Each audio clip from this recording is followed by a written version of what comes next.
From downtown Decatur, it's the Faber Files. Hello, I'm your host, Bill Faber. Because democracy demands debate, we present this program of public issues and interests. Nowhere else on broadcast TV do you see an extended interview with our candidates and our leaders. Tonight's special guest is George Gollin, who is a Democratic candidate for Congress in the 13th Congressional District. Welcome to the program, Dr. Gollin. Thank you for having me. Hi, nice to be here. Boy, you're a scientist. You've been involved with some political things with regard to millions of degrees, and you're ready to join the battle and be in a primary.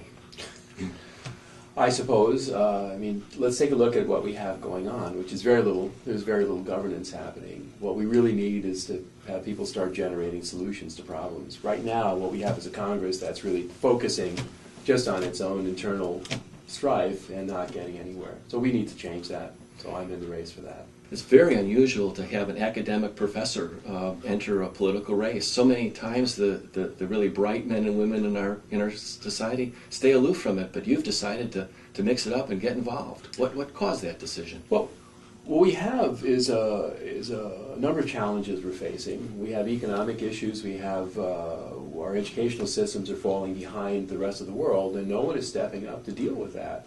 Now, I've been working as a scientist for all of my career. We solve problems, and here there are clearly identifiable troubles that we're in, and I think we all have a civic responsibility to try to fix things, and so it made sense for me to run to try to do that.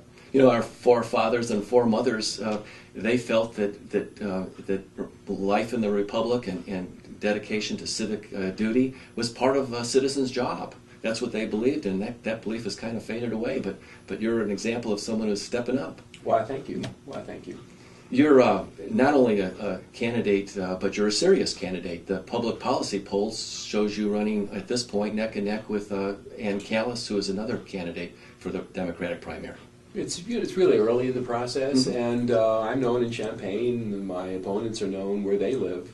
But it's really too early for any of us who've made a mark in the whole district. So I'm traveling around a lot. It's interesting going throughout the district. I hear the same things from people in Champaign as I do in DeWitt County, as I do in Madison County. People are very frustrated. We have a government that's not acting. And it's really time for people to step up and actually try to address some of our problems. Isn't it interesting how a great nation like America thinks it can move forward with an educational system in such disarray? How does that plan work? I think what we've seen is that there's a lack of respect now for the teachers who we entrust the intellectual development of our children to take care of. And it's baffling to me why teachers are not viewed with incredible respect, why it's not a profession that's difficult to enter. The education we give our students in our colleges is what's available is the best there is in the world, except that it's becoming increasingly difficult for people to go to these schools. These are investments in our future, and we have to attend to them. We had an interview with Sue Shearer, who is our state representative, and we were talking about education issues, and I asked her, I said, Sue, what's the key here? And you know what she said, Doctor? She said, small class size. And I said, Sue, how small? What do you mean by small? And she said, I mean 12 or 14 students.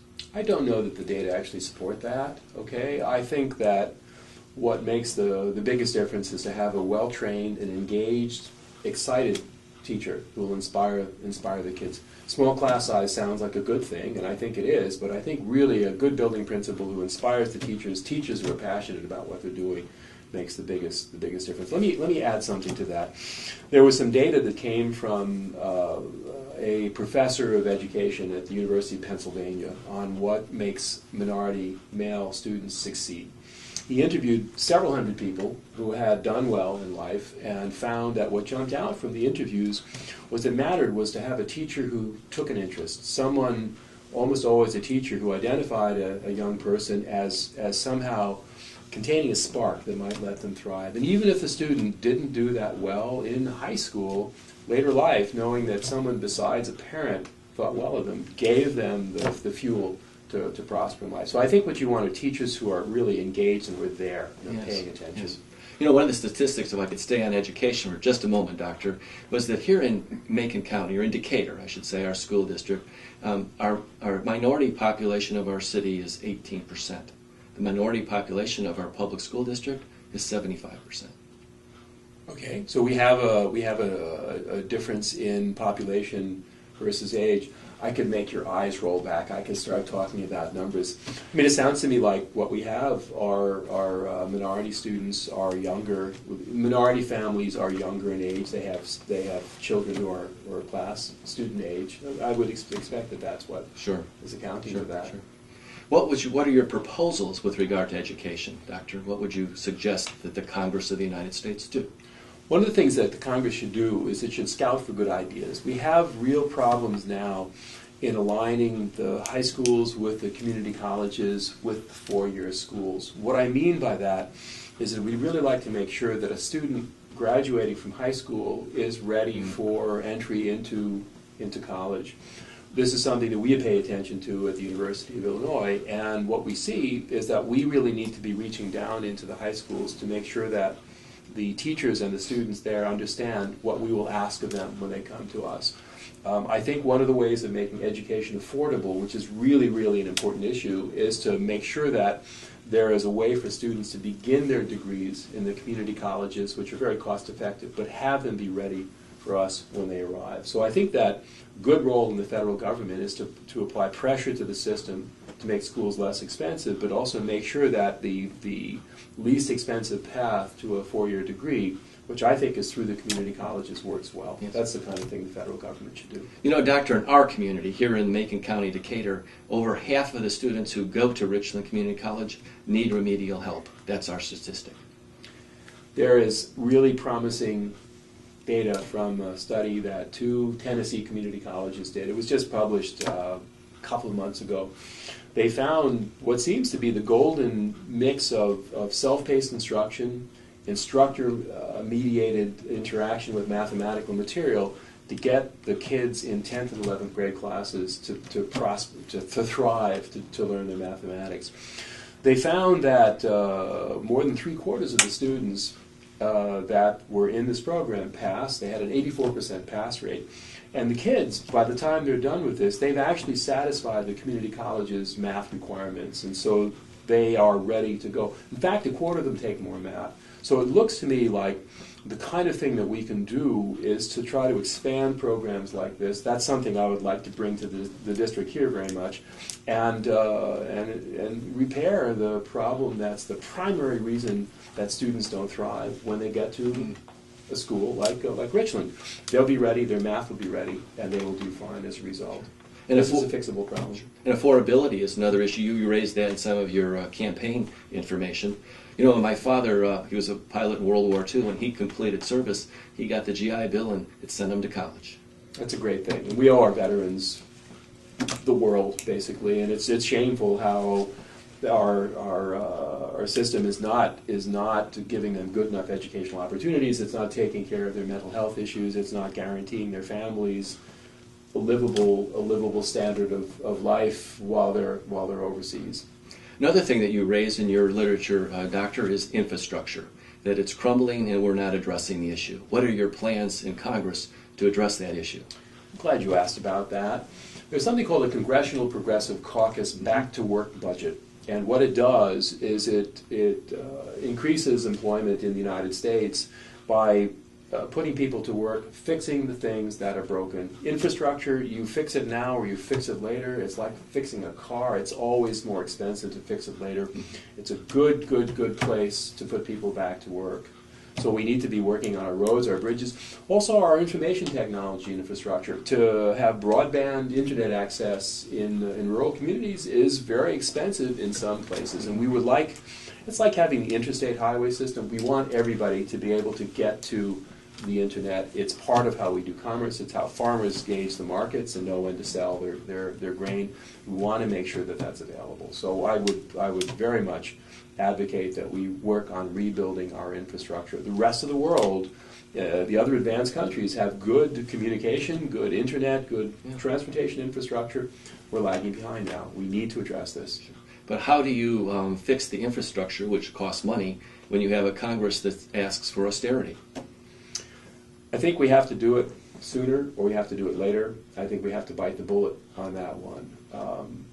It's hard to pass legislation now, but I think one has to continue to push on this. Now, some things can get started without legislation. For example, there's really interesting information coming out of people who do railroad engineering at my school and in Sweden. They're collaborating with a group of folks in Sweden on how to run trains much, much faster on existing tracks. When people talk about high-speed rail, normally they talk about something complicated. You have to lay out, relay all the tracks. You have to worry about the consequences for neighborhoods in which you decide you're going to put tracks. Looks like we might not have to do that at all. So it would be a good thing to study. How well would it work in the United States to run these, the technology has a fancy name, to run these trains that can run on existing tracks? How well would this really work with our scheduling issues and so forth and so on? We should be doing things like that as perhaps as pilot programs. Wouldn't need to pass legislation to appropriate money. So we should at least get a start so we know what we can do if Congress amends its ways. Sure. All the industrial nations, advanced industrial nations of the world have a good, efficient railway system, but we're kind of behind. The train from Champaign, Urbana to Chicago is an embarrassment. Oh, I wouldn't call it an embarrassment. It's the city of New Orleans. It's a great train. It comes up from the south. I get on it at 6:15 in the morning, and it gets me to Chicago. It should run faster. There are problems with freight trains being given priority. They actually don't have the right-of-way, but what happens is the freight trains are now too long to fit on the sidings that they are supposed to go park themselves on to make sure they don't get in the way of the freight trains, the passenger trains. So I think this is an issue of scheduling. I think it's something that political pressure could be brought to bear to fix. This is your first political campaign. How are you enjoying or not enjoying the experience, Doctor? This is so interesting. It's like going back to graduate school. Things that I would read about in the New York Times or the News Gazette, things that I would read about and just think about a little bit. Now I actually have to understand in greater depth. I have to think about how they fit into the complicated political matrix and social matrix, and I'm finding it just fascinating. Also, it's like what I do in the lab, right? What we do in science is we identify problems that get between us and making physical measurements, and we fix them. And there's a real joy in seeing how to fix what's broken. Here, what I'm finding, learning about the issues that we're facing, is that ideas suggest themselves as things to try to fix problems. And the same excitement in the lab of identifying a way to solve a problem, I'm starting to see in the political things that I'm learning about. As you know, our community of Decatur has the highest unemployment rate in Illinois. What to do? What to do? What to do? We want to do things fast. We don't want to wait for, again, legislation to be passed. There are jobs out there. It's interesting. In Champaign is a craft food processing facility. It's the largest food ingredients plant of that sort in the whole Western Hemisphere. It has line supervisor positions. These are great jobs. They pay $50,000 a year. All you need to qualify for them is a high school degree and a one-year certificate. They're having trouble filling them. So what's the problem? What's getting in the way of people? It's their difficulty in satisfying the math requirements often for programs that would get them into these certificate programs. So I think what we want to do is to be clever about how we deal with jobs rather than some kind of broad, lacking in nuance and subtlety approach. We'd like to identify where there might be jobs, where there'll be a greater number of jobs coming about, for example, people who work in medical offices, and we'd like to get people trained to be able to take them. The Department of Labor has emergency grants that they use when an industry sector has a real problem, crashes, downturn. There was, for example, a whole cluster of emergency grants offered after flight crews and in the airlines were laid off some years ago. A friend of mine from school is a Department of Labor staffer in Chicago. So I think that it would be very sensible to hit the Department of Labor with requests to provide us with training programs for here, where we teach people to do smart manufacturing, teach people how to work on 3D printing operations, teach people how to become medical assistants so that as jobs come available, they're ready for them. I think there's a lot we can do, but we have to be smart about it. Can we talk about health care? We just went through a big stalemate in Congress about the health care, the affordable health care plan. What's your position on that, Doctor? I would not call it a stalemate, for one thing. Okay, that was a hijacking. It was a law that was debated, it was legislated, it was litigated, the Supreme Court found that it was fine. What we had was a small number of members of Congress in the Republican Party, the Tea Party, Rodney Davis, for example, who were trying to wreck the country, in effect. They cost us $24 billion in order to return to a debate that they had lost already. So really, healthcare is a basic human right.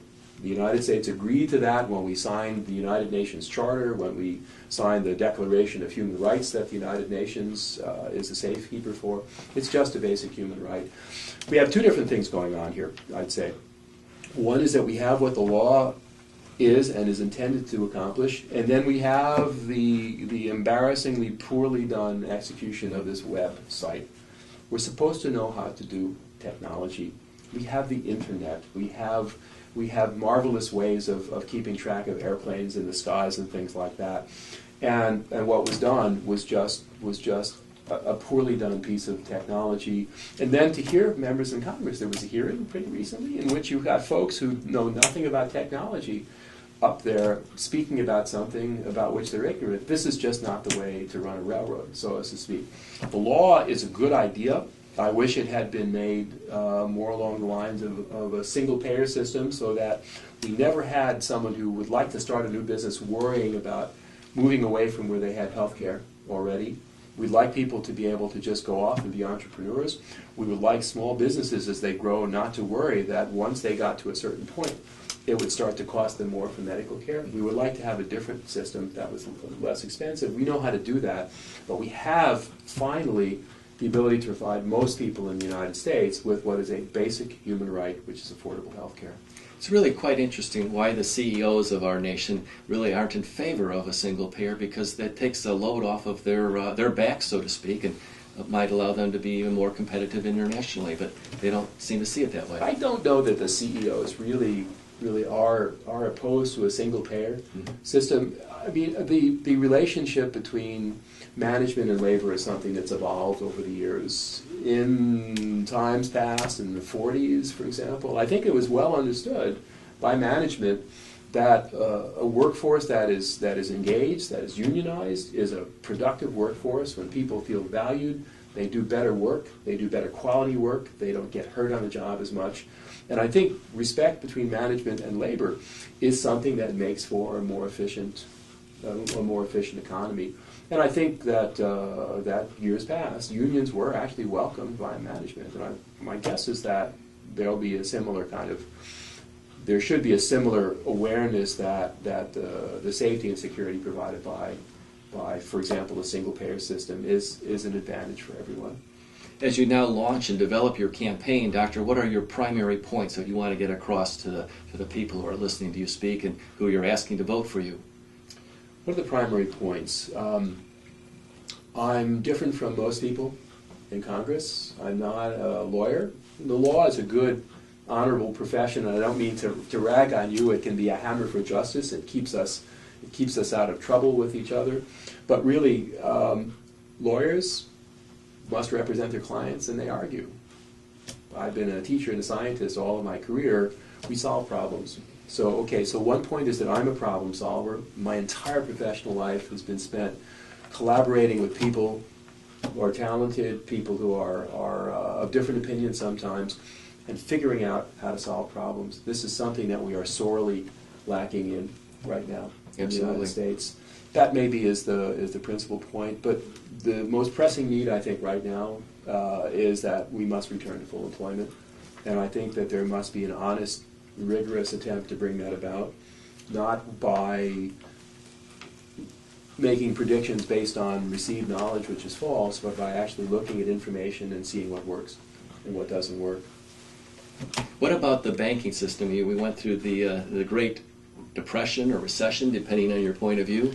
What are your thoughts about reforming the banking industry? I think that we used to keep the savings banks where people put their money as separate from the investment banks, and we need to restore We need to restore that. We need to make sure that the bankers have enough skin in the game and their investors have enough skin in the game so that if they would like to work with very risky investment instruments, they are taking the risks. What we've done, in effect, is to privatize the profits and make public the risks, and this is entirely unacceptable. Something I realized in helping take down this diploma mill a while ago, I got to know the prosecutor very well, who used to do financial crime stuff. You brought to the forefront a company that was doing business as a diploma mill, and you helped get them prosecuted and jailed. Yep, they went to prison. We got some federal law out of it. But the thing that struck me was that the rather calm, brilliant prosecutor, an assistant U.S. attorney, he had done financial crime stuff before he got involved, before he moved to Spokane. And I realized that with the amount of harm that was done to the United States by the poorly regulated banking industry, going after the banks as a prosecutor, using my math skills that have made me do well in physics, that would have been a good life to prevent the banks from preying on the economy of the world, preying on the United States. We have to have proper regulation of banks. We cannot have this continued reward of people who are managing banks, going into risky investments that are poorly understood. Well, as you know, Doctor, just last week, the House of Representatives, where you wish to sit as a representative, just last week, it passed a vote to repeal parts of the Dodd-Frank Act, which was done in reaction to the Great Depression. It's funny that it's called the House of Representatives, because the job, I think, the primary job of a member of Congress is to represent the interests of the people in his or her district. And it's not to represent the most wealthy Americans among us. It's to represent everybody. Backing off on banking regulations is not in the best interest of the people of the United States. It's in the best interest of the people who are enriching themselves by being people who run banks. You know, Doctor, some people wish to reform Congress or politics by term limits.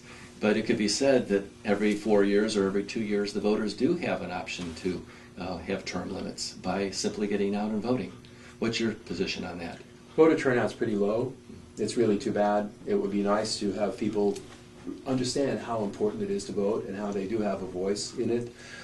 Term limits, it takes a certain amount of time, I think, to learn any job. I think the real problem that leads people to advocate for term limits is that folks in Congress start becoming too susceptible to the will of people who contribute tremendous amounts of money to their campaigns. What I really think we need is campaign finance reform. I mean, it's ridiculous how much time a candidate spends on the phone raising money rather than crafting subtle, brilliant policy initiatives by speaking with the best minds in the world that you can find in business and in industry and at universities. You know, Doctor, it's remarkable because most of the people would agree with that position, that there should be campaign financial reform, and yet for generations now we can't get it done. Why do you think that is? Because the people in whose interest it is to have unlimited money flowing into politics are managing to shape the way laws are written and passed and chosen. Would you do anything in that regard with regard to financial limits or financial contribution limits? I'd certainly try to. I think it's in the public interest to have campaigns not need to raise money for themselves, to have limits on spending. The identification of a legal association of investors as a human being is just absurd. Really, the Citizens United decision, it makes absolutely no sense to me. Does a corporation fear for the safety of a child? Does a corporation fall in love? No, these are not things that corporations do, but they're things that people do. Sure. And as you know, the history of a corporation was that it was just a single charter granted by the king with a very limited purpose, a very limited scope, and had to be done somewhat in the public interest. Doesn't sound like it's got genes and children and things like that in its lifespan. It's almost the most dominant political form or institutional form in our culture these days, the corporation. You mean the most influential? Yes, by that? Most dominant. Yes. I think you could certainly argue that. Sure, for sure. You know, when we talk about voter turnout, Doctor, when I talk to the good people of my town, they're smart, intelligent, savvy. They really have their feet on the ground, and they say they don't vote because it doesn't matter. They feel absolutely no connection between the government leaders and their vote. Well, we should fix that, but it does count and it does matter. There was a race, the 2004 gubernatorial race in Washington State. Christine Gregoire, who was the Attorney General, got in some trouble because she was actually ignoring the hoods that I was trying to get the Department of Justice to nail. Gregoire, let's see, there was an article in the Spokane newspaper that 107,000 people saw a few months before the election. Gregoire, who had been doing so-so, ended up losing in the first count, lost in the first recount by 42 votes out of 3 million cast, won in a hand recount that took until Christmas to do by 135 votes. Every vote counts. You know, Doctor, I think your candidacy will get that message to the people. Get out and vote. Thanks for coming tonight. Thank you for having me.